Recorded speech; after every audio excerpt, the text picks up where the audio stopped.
का मुख्यालय कहाँ है? ऑप्शन है माले या इस्लामाबाद, नई दिल्ली या काठमांडू।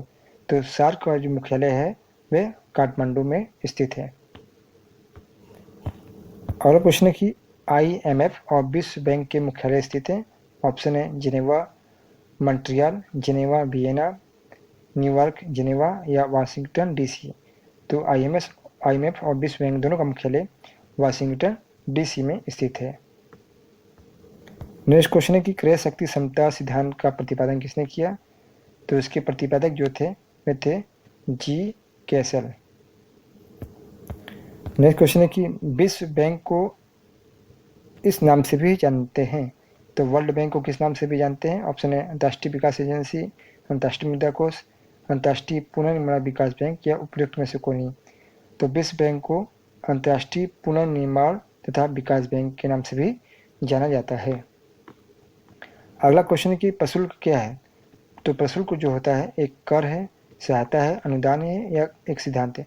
तो प्रशुल्क जो है एक टैक्स है जो एक देश के सरकार द्वारा वस्तुओं पर लगाया जाता है।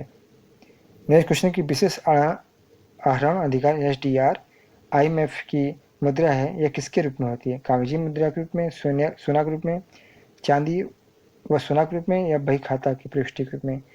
तो SDR जो होती है वह बही खाता प्रविष्टि के रूप में होती है और SDR जो जारी करता है वह IMF द्वारा जारी किया जाता है। अगला क्वेश्चन है कि जब कोई देश अपनी मुद्रा का अवमूल्यन करता है तब उसका प्रभाव क्या होता है? ऑप्शन है आयात सस्ते हो जाते हैं और निर्यात महंगे होते हैं, आयात महंगे हो जाते हैं और निर्यात सस्ते हो जाते हैं, आयात और निर्यात दोनों सस्ते हो जाते हैं या आयात और निर्यात दोनों महंगे हो जाते हैं। तो कोई देश जब अपनी मुद्रा का मूल्यांकन करता है तो उससे क्या होता है, उसके जो निर्यात हैं वे सस्ते हो जाते हैं और आयात जो होते हैं वे महंगे हो जाते हैं। तो इसका ऑप्शन होगा option number B. Next question है कि RBI की स्थापना कब हुई? सन 1930 में, 1932 में, 1935 में या 1936 में। तो RBI की जो स्थापना हुई थी वह हुई थी वर्ष 1935 में। अगला क्वेश्चन है कि भारतीय रिजर्व बैंक RBI का राष्ट्रीयकरण किस वर्ष किया गया? जनवरी 1949 में, अप्रैल 1935 में, अक्टूबर 1956 में या मार्च 1991 में। तो RBI का जो राष्ट्रीयकरण किया गया था वह किया गया था जनवरी 1949 में। अगला क्वेश्चन कि भारत में सबसे बड़ा राष्ट्रीयकृत बैंक है central bank of India, reserve bank of India, state bank of India या बैंक ऑफ इंडिया। तो भारत का सबसे बड़ा राष्ट्रीयकृत बैंक है वह है SBI, state bank of India. Next question है कि बैंकों का राष्ट्रीयकरण कब हुआ? 1965 में, 1969 में, 1973 में या 1975 में। 14 बैंकों का राष्ट्रीयकरण कब हुआ? अगला क्वेश्चन है कि निम्न में से कौन केंद्रीय बैंक का कार्य नहीं? नोट निगमन, बैंक दर नियंत्रण, साख सृजन या आंकड़ों का प्रकाशन।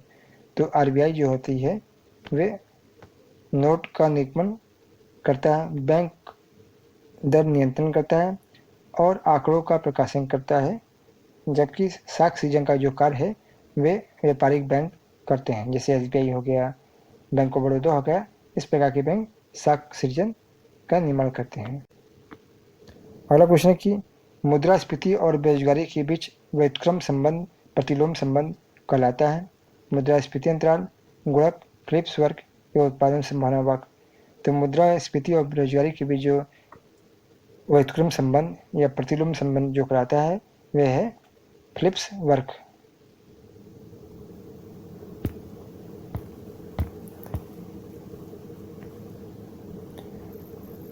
नेक्स्ट क्वेश्चन है कि सस्ती मुद्रा का अर्थ क्या होता है? मुद्रा की मूल्य घट गया, करेंसी का उत्पादन लागत कम हो गई, मुद्रा को प्राप्त करने की लागत घट गई या करेंसी की गुणवत्ता कम हो गई। तो सस्ती मुद्रा वे मुद्रा होती है जो जिन्हें प्राप्त करने में लागत घट गई है, उन्हें ही सस्ती मुद्रा कहा जाता है। अगला क्वेश्चन है कि निम्नलिखित में किसको मुद्रा पूर्ति का विस्तृत माप कहा जाता है? M1 को, M2 को, M3 को या M4 को। तो विस्तृत माप जो कहा जाता है वह M3 को कहा जाता है। किसको कहा जाता है? M3 को मुद्रा की विस्तृत माप कहा जाता है। अगला क्वेश्चन है कि मुद्रास्फीति का अनुकूलन प्रभाव पड़ता है। उपभोक्ता पर, ऋणी पर, ऋणदाता पर या श्रमिक वर्ग पर।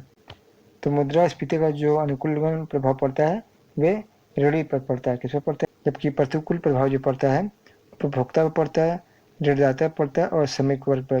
क्योंकि मुद्रास्फीति के अंतर्गत क्या होता है, मुद्रा की कीमतें मुद्रा मार्केट में ज़्यादा होने की वजह से वस्तुओं की कीमतें बढ़ जाती हैं, जिससे जीवन स्तर ठीक ढंग से चल नहीं पाता है, क्योंकि वस्तुओं के दाम भी बढ़ जाते हैं।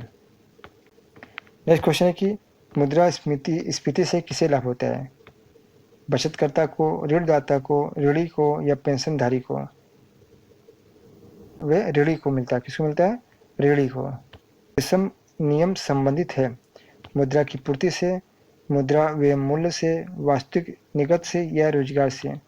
तो जो ग्रेसम का नियम है वो संबंधित है मुद्रा की पूर्ति से। अगला क्वेश्चन है कि मुद्रास्फीति से समाज में मिलती है आर्थिक विषमता, आर्थिक समानता, सामाजिक लाभ या सरकारी लाभ। तो मुद्रास्फीति से समाज को क्या होता है, आर्थिक विषमता होती है, क्योंकि वस्तुओं का दाम बढ़ने से जो निम्न वर्ग के लोग हैं उनका जीवन स्तर में सुधार नहीं होता, बल्कि वे और गरीब होते जाते हैं। तो इससे क्या होता है, आर्थिक विषमता बढ़ती जाती है, जबकि उद्योगपति और व्यापारिक वर्ग इसका से बेनिफिट होता है, क्योंकि वस्तुओं के दाम बढ़ने की वजह से उनको फायदा होता है। तो इस प्रकार आर्थिक विषमता समाज में फैलती है। अगला क्वेश्चन कि स्टैगफ्लेशन क्या है, मुद्रास्फीति के साथ मंदी, मुद्रास्फीति के साथ समृद्धि, अवस्फीति के साथ समृद्धि या अवस्फीति के बाद मुद्रास्फीति। तो स्टैगफ्लेशन क्या होता है, इसमें क्या होता है, मुद्रास्फीति के साथ मंदी भी दिखाई देती है। अगला क्वेश्चन कि बैंक दर से अभिप्राय क्या है। तो बैंक दर वे दर होता है जिस पर केंद्रीय बैंक द्वारा अन्य बैंकों को दिए गए ऋण पर लिए जाने वाले ब्याज की दर होती है। तो आरबीआई क्या होता है, जो छोटे बैंक होते हैं, व्यापारिक बैंक होते हैं, उनको उधार देता है और उस उधार पर जो ब्याज लगाता है उसे ही बैंक दर कहा जाता है। अगला क्वेश्चन कि भारतीय रिजर्व बैंक कौन सा नोट जारी नहीं करता है, 100 रुपये का, 50 रुपये का, 2 रुपये का या 1 रुपये का। तो आरबीआई जो है वे जो नोट नहीं जारी करता है वे 1 रुपये का नोट नहीं जारी करता है, क्योंकि एक कमेंट भी आया था कि इससे संबंधित कि नोट 1 रुपये का नोट आरबीआई जारी करता है, जबकि 1 रुपये का नोट जो है वे आरबीआई नहीं जारी करता, बल्कि भारत सरकार द्वारा जारी किया जाता है। और इसमें एक विशेष बात याद रखिएगा कि 1 रुपये के नोट पर जो साइन होता है वे आरबीआई के गवर्नर का नहीं बल्कि वित्त सचिव का साइन होता है। अगला क्वेश्चन की भारतीय कर प्रणाली है अनुपातिक, प्रगतिशील, प्रतिगामी या अधोगामी। तो भारत में जो कर प्रणाली रखती है वे क्या होती है, वे प्रगतिशील है। नेक्स्ट क्वेश्चन की भारतीय रुपये का चिन्ह का प्रारूप किसने दिया, डी उदय कुमार ने, डी कुमार राजू ने, उदय डी राज या डी उदय रेड्डी। तो जो सिंबल दिया था रुपीस का वे दिया था डी उदय कुमार ने।